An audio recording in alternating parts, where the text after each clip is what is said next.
الوصفة الثانية اللي كتقدمها أيضا لأول مرة على أصوات دكتور عماد هي التدليك المحلي في مناطق من الجسم واللي حرق الدهون. نعم، فهنا غادي نحاولوا نجبدوا واحد المادة اللي موجودة كذلك ولات منتشرة اللي هو الطين الأزرق.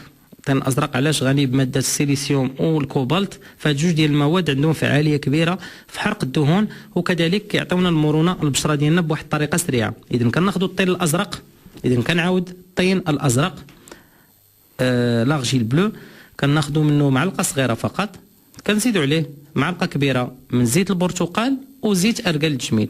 إذا نعاود الطين الأزرق، زيت البرتقال وزيت أرجل الجميل. الطين الأزرق كناخذوا معلقة صغيرة كنخلطوها مع معلقة كبيرة ديال زيت البرتقال وزيت أرجل الجميل، كنخلطوا هذا الخليط مزيان. شحال ديال زيت أرجان؟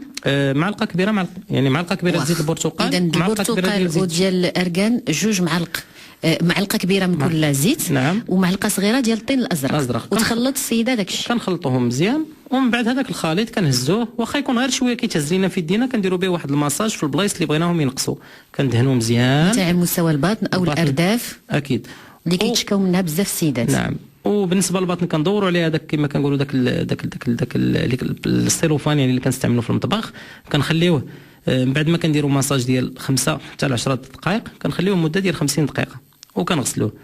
بالنسبه للمناطق الاخرى كذلك كنديروا ماساج ديال 5 حتى ل 10 دقائق 50 دقيقه وكنغسلوه.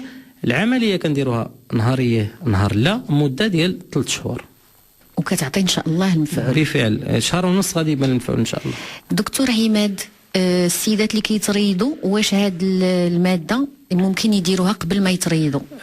هذه اذا بغاو يديروا هذه الماده يديروها، ولكن يديروا ديك الصمطه اللي كتستعمل الرياضه لانها كتكون كتنفس كما كنقولوا. اما باش يديروا ميكا هذه منهي، وكذلك حتى ميكا راه غير منصوح بها باش نديروا بها الرياضه. خصنا نعرفوا هذه المساله هذه انها كتشد المسام وعمليه التعرق ما كتكونش صحيه في ظروف صحيه. حيت انا نعطيهم مثال باش غادي يفهموا ويديروا في بالهم. اذا كنا شاعلين البوطه وغطيناها كيطفى العافيه، اذا خص العافيه باش تحرق خصها الاكسجين. اذا نتوما ديروا هذه المساله في بالكم وغتفهموا الميكا الخطوره ديالها. السيدات اللي ما عندهمش الطين الازرق واش يعوضوه بالطين الاخضر او الابيض؟ ماشي مشكل.